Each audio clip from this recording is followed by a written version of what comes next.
शुभ संध्या सांग मैंने जय जगन्नाथ। ओम नमो भगवते वासुदेवाय। संध्या समय शांत एवं पवित्र समय बोली मना जाए। दिन बार काम व्यस्तता भितर थका और चिंता मध्य संध्या समय भागवत पढ़िबा द्वारा मन को शांति मिलता है। संध्या समय भागवत पढ़िले घरर वातावरण एक सुंदर शांत बोली परिवेशटी मन हुआ जाए एवं मन को शांति मिले। और भागवत पढ़िबा द्वारा आमको जीवन में बहुत किसी शिखा को मिलता है। श्रीमद् भागवत महापुराण अति बड़ी जगन्नाथ दासों द्वारा प्रणीत। प्रत्येक घरे घरे ओडिया घर में संध्या समय भागवत पढ़ा जाए। तेणुक आपण मानक मुझे भागवत पढ़ी शुणाइबा जाऊँगी। जय जगन्नाथ। तृतीय स्कंद सर्ग प्रथम अध्याय।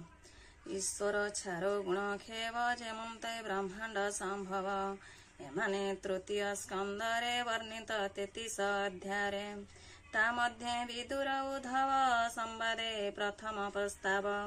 सौनक आदि मुनिगणे आनंदे सुत सनिधाने। विदुर कथा मने चिंती विश्वास भावे पचारन्ति। सौनक उवाच हे सुत तुम्हार वचन शुणि संतोष आम्भमान। महात्मा